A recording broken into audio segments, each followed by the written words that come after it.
বারাকপুরে একটি মাছ কাটা পরিবার কঠোর পরিশ্রম এবং অধ্যবসায়ের মাধ্যমে তাদের জীবিকা নির্বাহ অব্যাহত রেখেছে।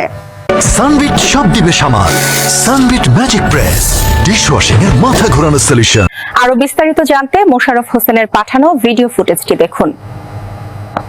বারাকপুরের মাছ কাটা পরিবার পরিশ্রমে চলছে জীবনের চাকা। খুলনা মহানগরের খানজাহান আলী থানার শিরোমণি বাজারে দীর্ঘদিন ধরে মাছ কাটার পেশায় নিয়োজিত রয়েছে প্রায় 20টি পরিবার। এর মধ্যে বারাকপুরের একটি পরিশ্রমী পরিবারের জীবন সংগ্রামের গল্প বিশেষভাবে উল্লেখযোগ্য।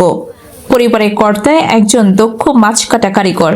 তার দেখানো পথ অনুসরণ করে বড় ছেলে আলামিন ও ছোট ছেলে আল মামুন একই পেশায় যুক্ত হয়েছেন।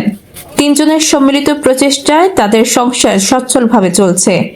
প্রতিদিন ভোরে তারা শিরোমণি বাজারে কাজে নেমে পড়েন। জানা গেছে একটি সরকারি নিয়ন্ত্রিত ল্যাটেক্স প্রতিষ্ঠানে সপ্তাহে একদিন প্রায় 160 কেজি মাছ কাটা হয়, যা প্রায় 1000 কর্মকর্তা কর্মচারীর জন্য রান্না করা হয়। একইভাবে একটি ব্যক্তি মালিকানাধীন হ্যামকো প্রতিষ্ঠানে সপ্তাহে একদিন প্রায় 160 কেজি মাছ কাটা হয়, যেখানে প্রায় 1700 জনের জন্য খাবার প্রস্তুত করা হয়।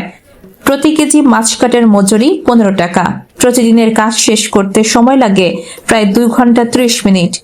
বাজারের চাহিদা অনুযায়ী প্রতিদিন গড়ে 1400 থেকে 2000 টাকার পর্যন্ত মাছ কাটা হয়।